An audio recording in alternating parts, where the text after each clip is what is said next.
Assalamualaikum warahmatullahi wabarakatuh.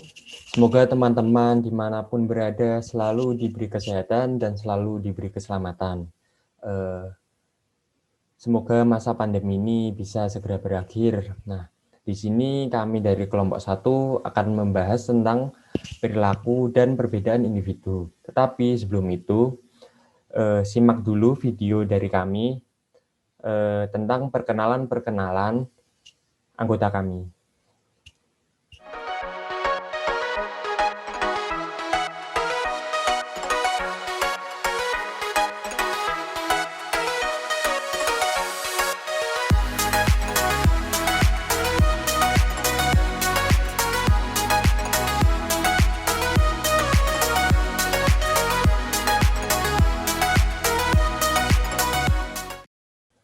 Nah, setelah melihat tadi video perkenalan dari kami, saya sebagai presenter pertama, yaitu nama saya Fatoni Zaki Pratama, akan membahas tentang perilaku dan perbedaan individu. Perilaku dan perbedaan individu itu seperti apa? Mari kita lihat. Next slide. Nah, yang pertama itu tentang kerangka perilaku individu. Nah, kerangka perilaku individu itu dibagi menjadi 4. Nah, yang pertama itu ada lingkungan, kemudian yang kedua ada individu, yang ketiga ada perilaku, dan yang keempat ada hasil. Nah, yang pertama itu lingkungan ya. Di lingkungan itu dibagi lagi menjadi lingkungan kerja dan lingkungan non kerja. Nah, di lingkungan kerja itu ada desain pekerjaan. Nah, desain pekerjaan itu menentukannya, misalnya kalian tuh kerja di mana, misalnya di tambang, maka desain pekerjaan itu mengikuti pekerjaan kamu. Kemudian yang kedua ada struktur organisasi. Nah, di struktur organisasi ini ada seperti contohnya itu ada manajer, di bawahnya manajer ada karyawan. Kemudian selanjutnya ada kebijakan dan aturan. Kebijakan dan aturan tuh mungkin masing-masing perusahaan itu bisa juga berbeda-beda, tapi juga mungkin ada beberapa hal yang sama kebijakan dan aturan, tapi ada juga yang berbeda. Kemudian yang keempat itu ada kepemimpinan. Kepemimpinan itu misalnya seperti manajer memimpin bawahan-bawahannya, manajer memimpin karyawan. Kemudian yang selanjutnya itu ada penghargaan dan sanksi.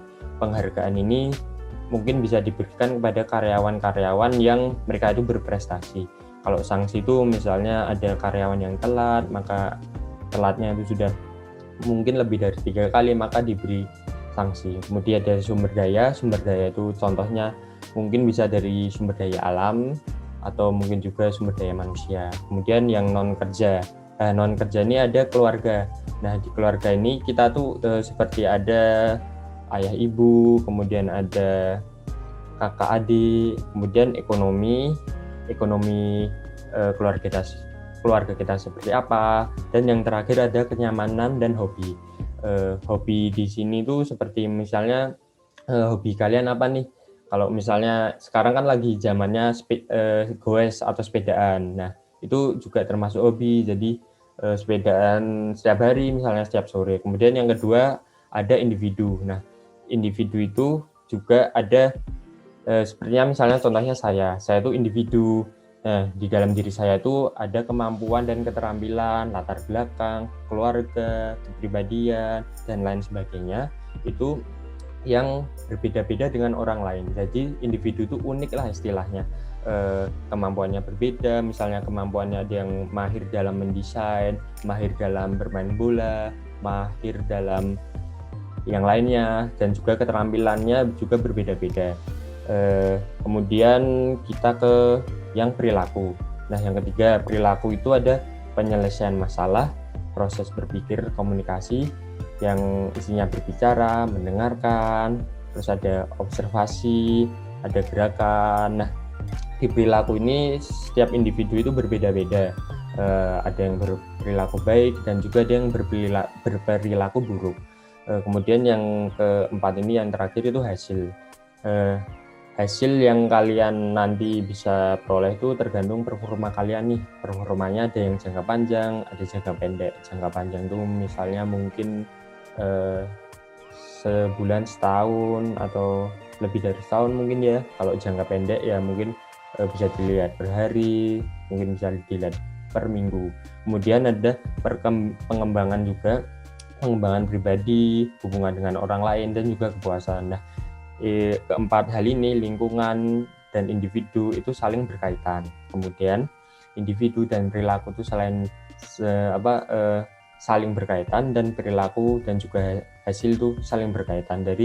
Jadi kerangka perilaku individu ini sangat penting, mereka semua saling berkaitan. Oke, next. Nah, sekarang kita akan membahas tentang perbedaan-perbedaan individu. Nah, perbedaan-perbedaan individu itu dibagi menjadi 3.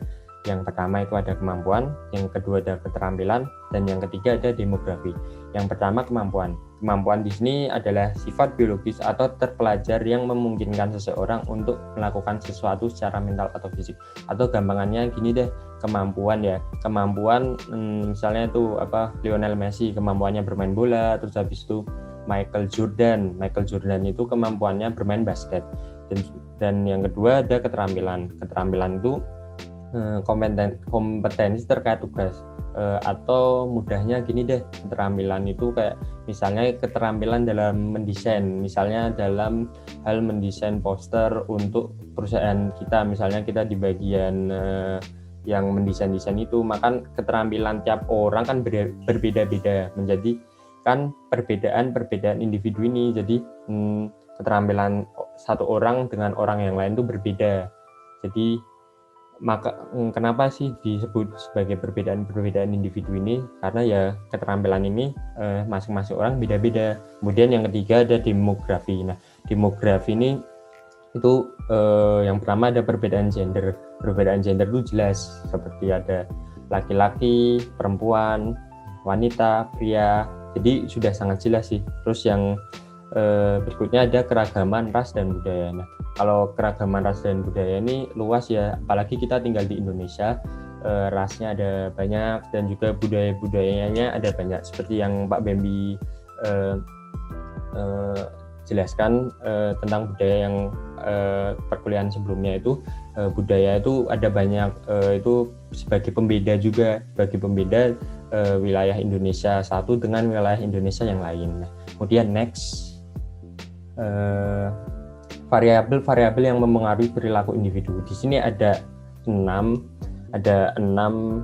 variabel-variabel yang mempengaruhi perilaku individu. Yang pertama itu ada sikap atau attitudes. Sikap ini gampangannya gini deh, kita bagaimana nih sikap kita kepada orang tua kita. Kalau di perusahaan itu bagaimana sih sikap kita kepada teman itu teman sebaya, maksudnya seperti teman serekan kerja. Kemudian ada sikap kepada atasan, sikap kepada bawahan juga. Nah, yang kedua ada persepsi. Persepsi ini jadi sesuatu yang masih kita pikirkan di dalam pikiran kita. Jadi kita masih persepsi deh, orang itu sebenarnya baik atau buruk sih, itu kan masih kita pikirkan, belum kita utarakan. Terus yang ketiga ada kepribadian. Kepribadian ini masing-masing orang tuh pasti berbeda-beda. Ada yang kepribadiannya mungkin baik, ada juga yang kepribadiannya buruk. Terus yang keempat ada belajar atau learning. Ya, di sini tuh belajar tuh mungkin kaitannya dengan pengalaman hidup seseorang. Jadi dia belajar, misalnya belajar di perusahaan mana. Kalau kita sih sekarang sedang belajar di perkuliahan ini. Kemudian yang kelima ada atribusi. Atribusi itu kalau setahu saya itu seperti bagaimana pandangan kita terhadap orang lain, terus bagaimana kita tuh ingin mengetahui orang lain itu seperti apa, itu atribusi. Kemudian yang keenam ada kemampuan. Seperti yang sudah saya bilang tadi, kemampuan itu ada bermacam-macam. Seperti ada yang kemampuan, misalnya sih kalau di dalam perusahaan itu ada yang kemampuannya mahir dalam misalnya akuntansi, ada yang mahir dalam manajemen dan lain sebagainya. Nah, selanjutnya penjelasan ini akan disampaikan lagi oleh rekan saya selanjutnya, yaitu Uma. Baik, sebelumnya selamat sore Pak Bembi dan selamat sore teman-teman. Terlebih dahulu, perkenalkan, nama saya Uma Syariatul Jannah. Seperti yang sudah dijelaskan secara singkat oleh Saudara Fatoni Zaki tadi mengenai variabel-variabel yang mempengaruhi perilaku individu, di sini saya akan menjelaskan lebih mendalam tentang variabel yang pertama, yaitu sikap. Sikap merupakan penentu perilaku karena terkait dengan persepsi, kepribadian, dan motivasi seseorang. Sebuah sikap adalah perasaan positif maupun negatif atau keadaan mental kesiapan dipelajari dan diatur melalui pengalaman yang memberikan pengaruh khusus pada respon seseorang terhadap orang lain, objek, dan situasi. Masing-masing dari kita memiliki sikap terhadap berbagai objek, misalnya serikat pekerja, olahraga, diet, tujuan karir, teman, dan undang-undang perpajakan. Definisi dari sikap sendiri memiliki implikasi tertentu bagi manajer. Yang pertama, sikap dipelajari. Seorang manajer harus mempelajari secara mendalam tentang sikap. Bagaimana ia bersikap mempengaruhi bagaimana pula ia dihormati oleh bawahan maupun karyawan. Tentunya, manajer yang memiliki jiwa kepemimpinan tinggi akan semakin dihormati oleh bawahan. Kedua, sikap menentukan kecenderungan kita terhadap aspek dunia tertentu. Misalnya, sebagai seorang manajer, bagaimana sih sikap kita menghadapi revolusi industri 4.0 yang serba canggih seperti sekarang ini? Yang ketiga, sikap memberikan dasar emosional dari hubungan interpersonal kita dan identifikasi dengan orang lain. Misalnya, jika kita seorang manajer, bagaimana kita bersikap kepada karyawan lain, kepada manajer lain, kepada direktur, kepada sekretaris. Selanjutnya yang keempat, sikap diatur dan dekat dengan inti kepribadian. Beberapa sikap gigih dan bertahan. Namun seperti yang kita tahu, setiap variabel psikologis dapat berubah. Begitupun dengan sikap dapat berubah. Nah, di sini ditampilkan sebuah bagan. Dalam bagan ini menyajikan 3 komponen sikap. Dalam kaitannya dengan faktor pekerjaan seperti desain pekerjaan, gaya manajer, kebijakan perusahaan, teknologi, gaji, dan tunjangan. Intinya, rangsangan ini menghasilkan pembentukan sikap yang kemudian mengarah pada 1 atau lebih tanggapan. Komponen dari sikap ada 3. Yang pertama, efek atau pengaruh. Yang kedua, pengertian. Yang ketiga, tingkah laku. Komponen yang pertama yaitu efek atau pengaruh. Faktor-faktor pekerjaan tersebut mempengaruhi emosional atau perasaan seorang individu. Emosional atau perasaan dari suatu sikap dipelajari dari orang tua, guru, dan anggota kelompok sebaya. Contoh dari perasaan emosional, misalnya pernyataan tentang menyukai.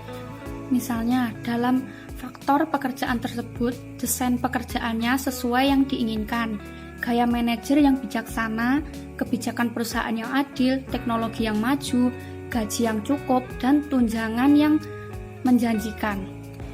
Memberikan sikap seorang karyawan yang menyukai faktor pekerjaan tersebut. Komponen yang kedua yaitu pengertian. Komponen kognitif dari suatu sikap terdiri dari persepsi, opini, dan keyakinan seseorang. Ini mengacu pada proses berpikir dengan penekanan khusus pada rasionalitas dan logika. Contoh dari perseptual, misalnya pernyataan tentang keyakinan. Komponen yang ketiga yaitu tingkah laku. Komponen perilaku dari sikap mengacu pada niat seseorang untuk bertindak terhadap seseorang atau sesuatu dengan cara tertentu. Misalnya, ramah, hangat, agresif, bermusuhan, atau apatis. Next slide. Variabel yang selanjutnya yaitu persepsi. Persepsi merupakan proses mengorganisir informasi untuk lingkungan agar masuk akal. Lebih dalam lagi, persepsi adalah proses di mana seseorang individu memberi makna ke lingkungan yang melibatkan pengorganisasian dan menafsirkan berbagai rangsangan menjadi psikologis pengalaman. Dalam proses ini, individu menggunakan 5 indera, yaitu penglihatan, sentuhan, penciuman, pendengaran, dan pengecapan. Selanjutnya ada proses perseptual. Persepsi melibatkan perolehan pengetahuan tentang objek atau peristiwa pada saat tertentu. Itu terjadi setiap kali rangsangan mengaktifkan indera. Karena persepsi melibatkan pengetahuan, itu termasuk interpretasi objek, simbol, dan orang dalam tentang pengalaman terkait. Dengan kata lain, persepsi melibatkan penerimaan rangsangan, pengorganisasian mereka, dan menerjemahkan atau menafsirkan rangsangan yang terorganisir untuk mempengaruhi perilaku dan membentuk sikap. Next slide. Selanjutnya, ada perbedaan perseptual dan perilaku. Setiap orang memilih berbagai isyarat yang mempengaruhi persepsinya tentang orang, objek, dan simbol. Karena faktor-faktor ini dan potensi ketidakseimbangannya, orang sering salah memahami orang lain, kelompok, atau objek lain. Sampai batas tertentu, orang menafsirkan perilaku orang lain dalam konteks lingkungannya tempat mereka berada. Selanjutnya, ada contoh perbedaan perseptual dan perilaku. Dalam hal pekerja, kebebasan diberikan. Dari persepsi manajer, pekerja memiliki banyak kebebasan untuk membuat keputusan, sedangkan dari persepsi pekerja, ia beranggapan bahwa dia tidak diberi kebebasan untuk membuat keputusan. Selanjutnya, dari hal perilaku manajer, manajer beranggapan bahwa tidak ada kekhawatiran tentang kebebasan yang diberikan kepada pekerjanya. Sedangkan dari perilaku pekerja, pekerja merasa ditinggalkan di rumah. Perilaku manajer selanjutnya, manajer bingung dengan catatan absennya pekerja. Sedangkan dari perilaku pekerja, pekerja memiliki keyakinan bahwa tidak ada yang benar-benar peduli dengan catatan absennya. Jadi pekerja absen sebanyak berapa, dia merasa manajer tidak akan peduli dengan hal tersebut. Nah, sekian dulu presentasi dari saya. Materi selanjutnya akan disampaikan oleh rekan saya. Perkenalkan, nama saya Salsa Asror Putra. Saya akan menjelaskan presentasi dari Uma yang tadi sudah menjelaskan tentang persepsi. Saya akan menjelaskan tentang kepribadian. Jadi, kepribadian itu adalah ciri-ciri yang menonjol pada setiap individu, seperti pribadi yang pemalu atau pemberani dan yang lain-lain. Jadi ada beberapa kekuatan besar yang mempengaruhi kepribadian. Yang pertama yaitu kekuatan budaya. Kekuatan budaya di sini bisa berasal dari lingkungan desa yang punya jiwa sosial yang kuat, seperti membantu tetangga yang mempunyai hajat atau sedang terkena musibah. Jadi itu akan membentuk pribadi yang suka membantu atau peduli dengan yang lain. Dan yang kedua ada kekuatan keturunan. Kekuatan keturunan itu misal kita berasal dari keluarga keraton. Pasti kita akan menjaga sikap dan perilaku kita untuk menjaga nama baik dan martabat keluarga kita, sehingga membentuk pribadi yang sopan dan santun. Dan yang ketiga ada kekuatan hubungan keluarga. Kekuatan hubungan keluarga itu misal kita sebagai anak dengan orang tua, kita harus menghormati dan berbakti kepada mereka. Jika kita menghormati dan berbakti kepada orang tua, kita pasti juga akan menjadi pribadi yang bisa menghormati dan menghargai orang lain yang lebih tua.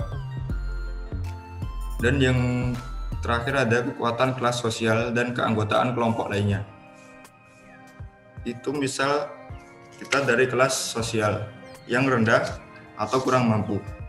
Hal ini bisa mendorong kita untuk bekerja keras sehingga menjadi pribadi yang tekun dan gigih. Oke, next ada teori kepribadian. Yang pertama, teori kepribadian sifat. Berdasarkan premis bahwa kecenderungan mengarahkan perilaku individu dalam pola yang konsisten. Jadi misal si A itu lulus SMA, dia bingung mau kuliah atau mau kerja. Nah, setelah dipikir-pikir ternyata si A itu mau lanjut kuliah. Nah, dia akan cenderung untuk belajar lebih konsisten lagi agar bisa masuk ke univ yang baik. Dan yang kedua, ada teori kepribadian psikodinamik. Penekanan khusus ditempatkan pada faktor penentu perilaku yang tidak disadari. Ya, misal kita tidak sadar, kita tidak pernah bergaul, maka orang-orang akan menyebut kita sebagai orang yang introvert. Padahal tanpa kita sadari, kita memang tidak suka bergaul. Dan yang ketiga ada teori kepribadian humanistik. Menekankan pada pertumbuhan dan aktualisasi diri seseorang.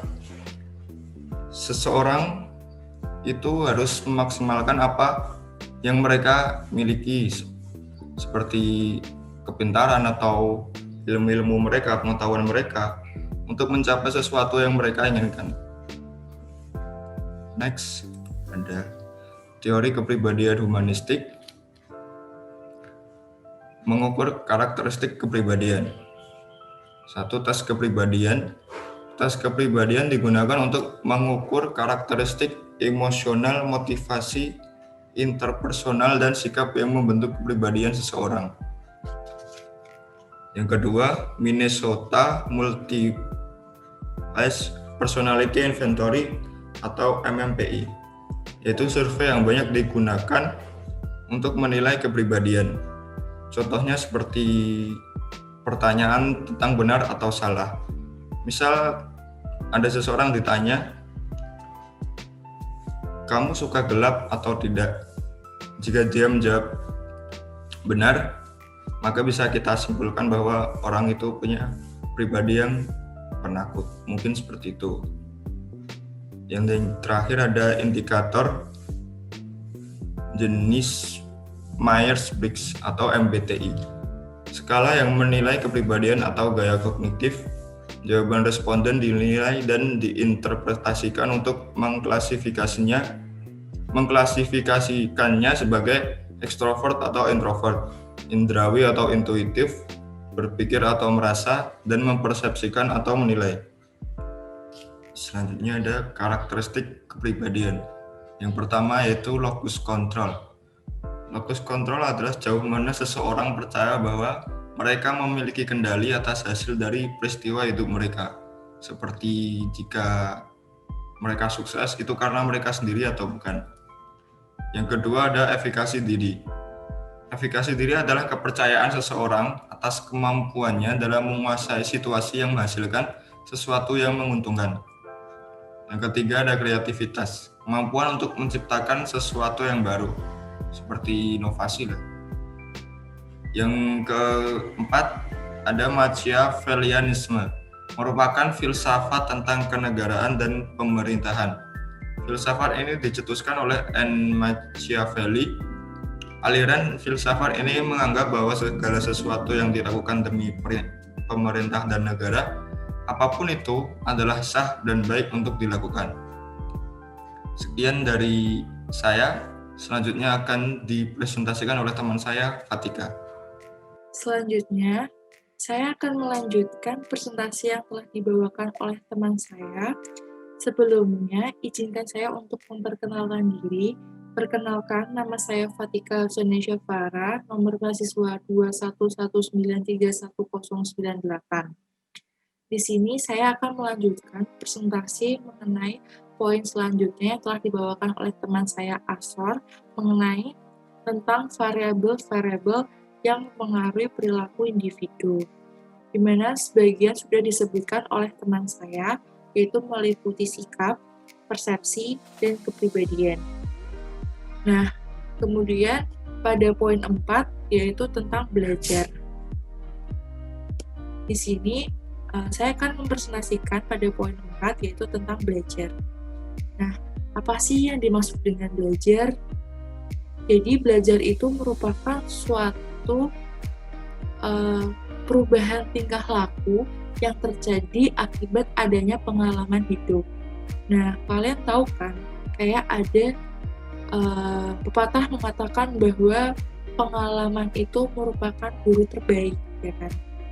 Nah, dari situ dapat diartikan atau dapat disimpulkan bahwasanya ketika seorang itu melakukan peristiwa atau suatu kejadian yang dialami seseorang itu di masa lalu, maka peristiwa itu akan dijadikan sebagai pelajaran atau peringatan untuk menuju suatu tingkah laku atau perjalanan yang lebih baik lagi, seperti itu. Kemudian poinnya, pada poin belajar ini kita menjelaskan mengenai teori pembelajaran. Nah, teori pembelajaran ini tuh dibagi jadi 3. Yang pertama ada pengkondisian klasik, yang kedua pengkondisian operator, serta pembelajaran sosial. Nah, apa sih bedanya antara poin 1, poin 2, sama poin 3? Mari kita simak masing-masing ya. Yang pertama, di sini ada pengkondisian klasik, yaitu suatu jenis pengkondisian di mana seseorang itu menanggapi beberapa rangsangan yang biasanya tidak akan menghasilkan tanggapan seperti itu. Pasti kalian pusing kan, maksudnya apa sih maksudnya kayak gitu kan. Nah, di sini saya akan mencoba untuk menjelaskan agar kalian tuh paham, para pendengar paham. Jadi poinnya di sini, apa sih dimaksud dengan pengkondisian klasik? Jadi, pada pengkondisian klasik ini secara singkatnya itu suatu perilaku yang dapat menimbulkan kemampuan individu untuk mengeluarkan respon yang serupa. Nah, perubahan yang dilakukan ini tuh bersifat alami atau netral. Jadi tanpa adanya buatan gitu loh. Nah, contohnya tuh apa sih dari teori pembelajaran klasik biar kalian lebih paham lagi? Yang pertama, itu kita tahu tentang iklan Mastin. Tahu kan? Iklan Mastin itu merupakan suatu iklan kecantikan. Nah, dari iklan kecantikan ini, kita selalu mendengar yang namanya Mastin Good, Mastin Good. Nah, itu merupakan suatu hal yang dapat mempengaruhi dari kita mendengar tiap hari iklan itu yang sering ditayangkan di televisi, kayak gitu kan. Nah, dari iklan kecantikan ini, pastinya tanpa disadari, itu merupakan salah satu contoh pembelajaran secara klasik. Mengapa demikian? Karena secara tidak sadar itu, orang akan menghafal lagu itu, kayak itulah pokoknya aku nggak tahu lagunya, jadi nanti bisa disimak iklannya habis ini ya kalau lewat. Nah, kayak gitu. Jadi dari iklan Mastin ini, jadi kemudian para konsumennya itu akan mempengaruhi perilaku konsumennya. Kemudian poin kedua mengenai pengkondisian operator. Nah, di sini dijelaskan bahwa jenis pengkondisian yang mengarah pada perilaku sukarela yang diinginkan, hadiah atau mencegah hukumannya. Jadi gimana sih maksudnya? Jadi di dalam pengkondisian operator itu adanya konsekuensi yang dapat ditanggung ketika melakukan sebuah perilaku, di mana konsekuensinya ini sangat mempengaruhi perilaku individunya itu sendiri dan akan menghasilkan suatu perubahan perilaku pada tiap individunya. Selain itu, dia bersifat terulang kembali. Nah, contohnya itu ketika kita masih SD, kita pernah diiming-imingkan oleh ayah kita atau ibu kita. Jadi ketika kita naik ke kelas 3 atau naik kelas 2, pokoknya zaman SD pasti pernah. Semisal, Dek, kamu kalau 5 besar nanti dikasih hadiah. Nah, kayak gitu. Itu merupakan salah satu contoh pengkondisian operator. Mengapa demikian? Karena dari situ tuh bisa berdampak berpengaruh besar bagi perilaku kita. Jadi kita memiliki semangat belajar yang sangat tinggi karena kita diiming-imingi hadiah. Jadi kita tuh lebih semangat belajarnya kayak gitu. Itu kan merupakan salah satu cara untuk merubah perilaku individu yang lebih baik lagi. Seperti itu merupakan salah satu contoh mengenai poin kedua, yaitu tentang pengkondisian operator. Nah, poin ketiga itu pembelajaran sosial. Di sini dijelaskan bahwa orang itu bisa belajar melalui observasi dan pengalaman langsung. Aku bakal ngasih contoh secara gampangnya biar kalian paham mengenai pembelajaran sosial itu seperti apa. Jadi, pembelajaran sosial itu contohnya pembelajaran yang dapat kita ambil dari suatu kejadian yang pernah kita alami, kayak gitu. Semisal kayak saat kita lagi pengen nyuci baju, gitu kan. Nah, udah direndam tuh di mesin cuci, tiba-tiba mati lampu. Otomatis kita bingung, ini mesin cucinya mati, terus apa sih yang kita harus lakukan? Padahal bajunya itu besok dipakai. Nah, kita bisa ngambil langkah dengan cara kita mencari cara lain, dengan cara kita mencuci baju itu dengan cara yang manual, pakai sikat baju, gitu. Nah, cara ini kan merupakan antisipasi yang dilakukan ketika terjadinya pemadaman listrik, gitu. Terus habis itu, kemudian poin kelima dari variabel yang mempengaruhi perilaku individu, poin kelima yaitu atribusi atau attribution. Nah, apa sih yang dimaksud dengan atribusi? Jadi, atribusi di sini tuh bagaimana kita bisa membuat keputusan mengenai seseorang. Nah, cara gampangannya gini. Ketika kita penasaran dengan seseorang, maka kita akan menggali semua informasi tentang dia, bagaimana dia berperilaku, bagaimana dia melakukan sesuatu, segala macam, dimana kita bisa menyimpulkan bahwasanya orang itu seperti apa sih. Nah, itu merupakan contoh dari atribusi, kayak gitu. Nah, dari situ kita tuh dapat mengambil sebuah keputusan mengenai seseorang yang lagi kita ingin kenal. Nah, di atribusi itu sendiri dibagi menjadi dua. Yang pertama, atribusi disposisional sama atribusi situasional. Apa sih bedanya? Jadi, kalau atribusi disposisional itu menekankan pada aspek individunya, seperti dari kemampuan, keterampilan, atau menjelaskan perilaku yang sedang dilakukan oleh seseorang. Nah, sudah dijelaskan di awal. Kemudian ada atribusi situasional. Nah, atribusi ini tuh menekankan perilaku pada efek lingkungan. Kemudian, pada poin ke-6 yaitu tentang kemampuan atau ability. Nah, apa sih yang dimaksud dengan kemampuan? Jadi, kemampuan merupakan kapasitas individu untuk melakukan suatu tugas atau berbagai tugas dalam suatu pekerjaan. Nah, di dalam kemampuan ini dibagi jadi dua, yaitu kemampuan secara intelektual sama secara fisik. Secara intelektual berarti seorang individu itu dapat menjalankan segala kegiatannya dengan aktivitas mental seperti melakukan pemikiran jernih yang berdasarkan pada ilmu pengetahuan.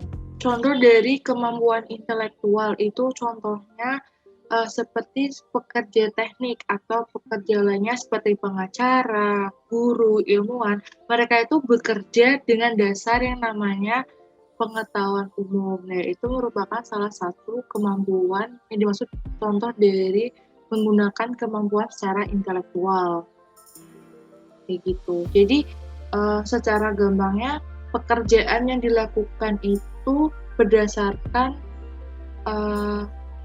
dengan mengembangkan serta memakai pengetahuan di tempat kerjanya, gitu.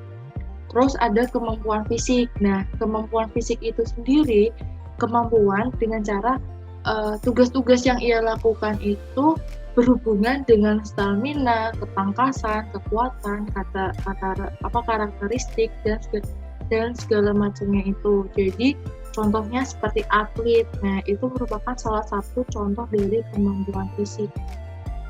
Seperti itu. Ya, selanjutnya yaitu kesimpulan. Kesimpulan yang dapat diambil dari presentasi kelompok kami, yang pertama adanya kerangka perilaku individu. Kerangka perilaku individu ini dibagi menjadi 4 bagian. Yang pertama itu adanya lingkungan, individu, perilaku, dan hasil. Nah, 4 poin ini saling berkesinambungan antara satu sama yang lainnya, antara lingkungan dengan individu dengan perilaku, maupun perilaku dengan hasil. Itu saling berkesinambungan.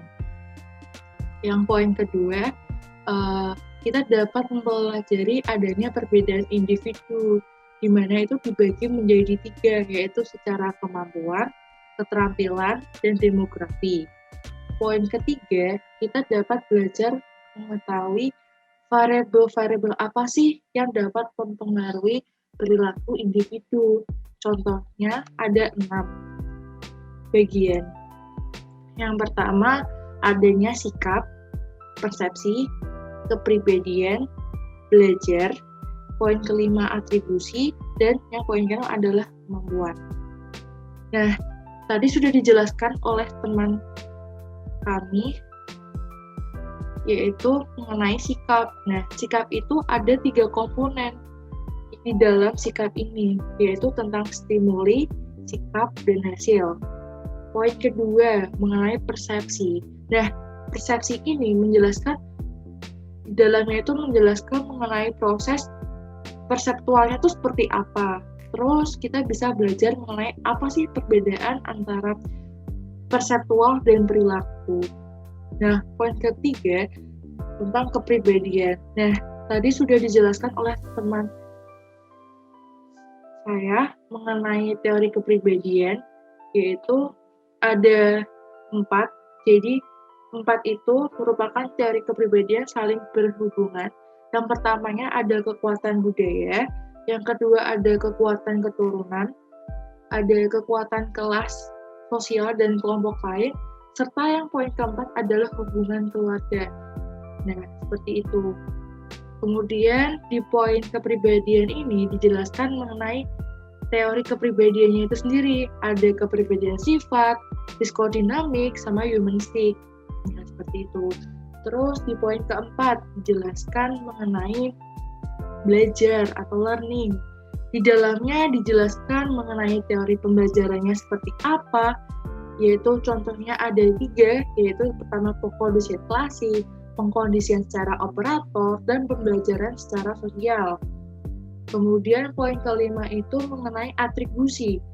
Nah, di atribusi ini dijelaskan ada 2 atribusi yang dijelaskan pada poin ini. Yang pertama ada atribusi disposisional sama situasional. Dan poin yang terakhir yang dapat kita pelajari dari presentasi yang telah disampaikan oleh kelompok kami, yaitu mengenai kemampuan. Nah, kemampuan ini dibagi menjadi 2, yaitu intelektual dan fisik, dan sudah dijelaskan tentang berbagai contoh mengenai maksud dari kemampuan intelektual itu seperti apa, kemampuan fisik itu seperti apa. Nah, demikian presentasi dari kelompok kami.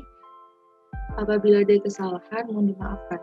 Terima kasih Fatika telah menyampaikan kesimpulan presentasi kita hari ini.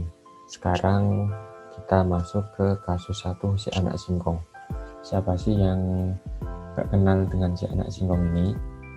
Kami telah mengambil dari Google siapa sih si anak singkong ini. Nah, si anak singkong ini adalah Khairul Tanjung. Nah, Khairul Tanjung atau kerap juga disapa dengan CC, dia itu menempati sebagai orang terkaya kelima di Indonesia.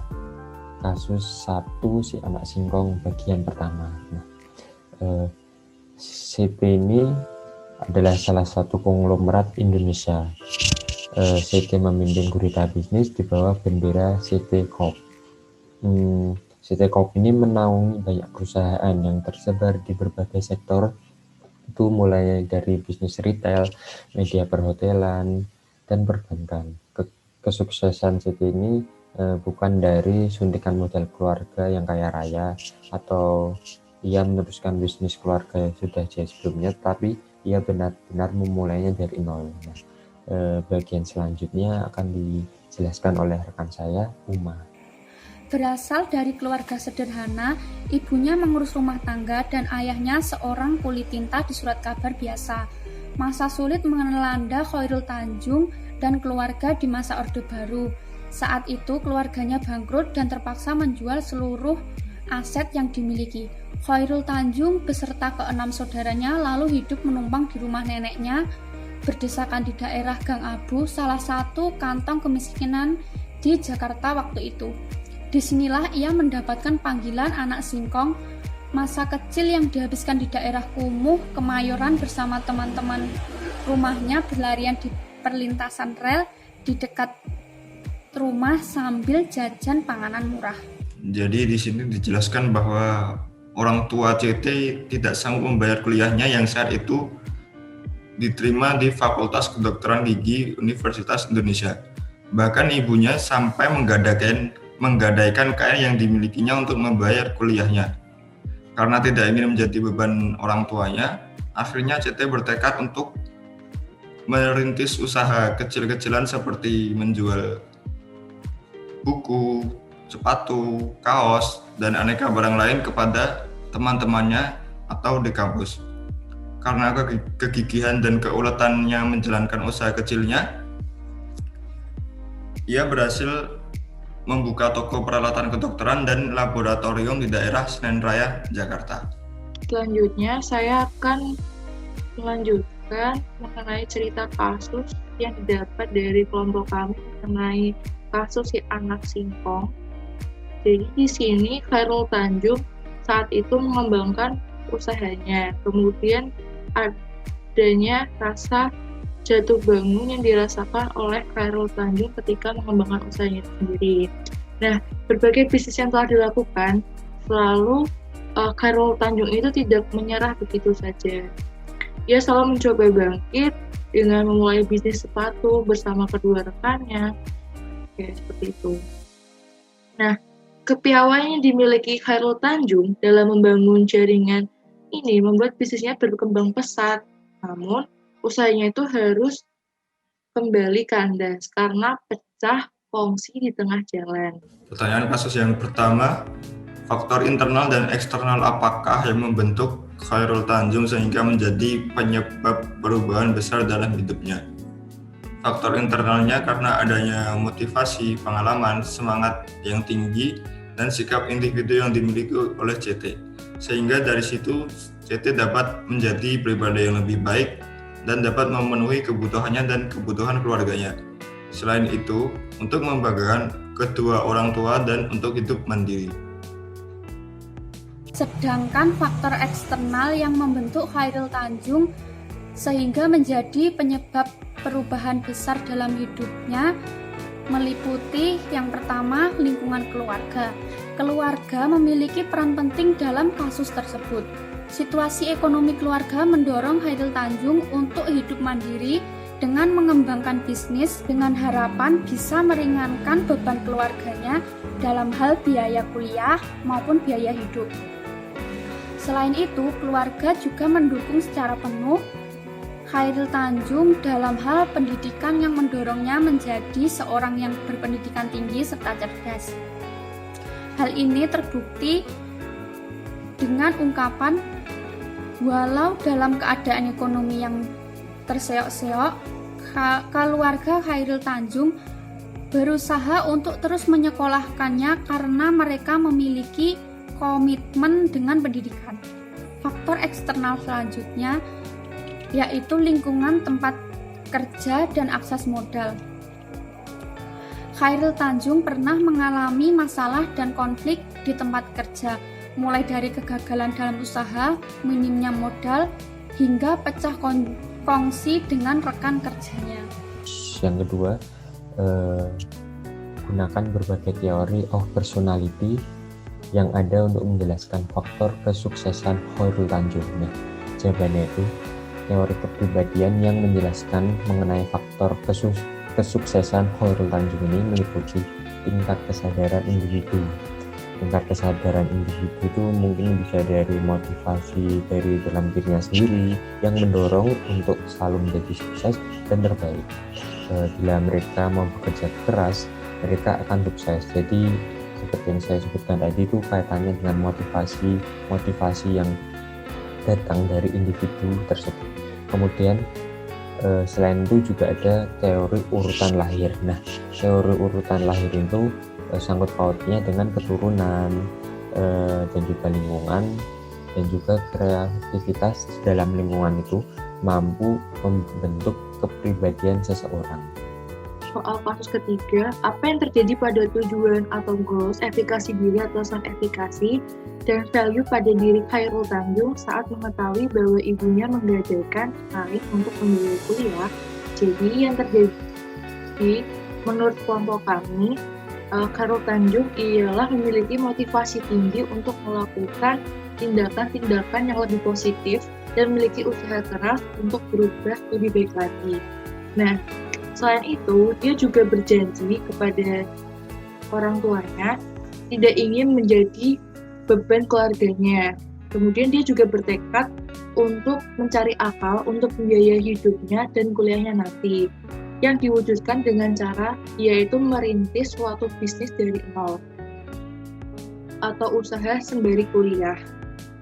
Kemudian nilai yang dapat diambil dari cerita Khairul Tanjung, si anak singkong, jadi ia itu tidak patah semangat dalam melakukan usahanya itu. Terus dia memiliki jiwa kreatif yang tinggi, memiliki jiwa wirausaha yang sangat tinggi, jujur, terus kerja keras, peduli sosial, disiplin, dan masih banyak lainnya.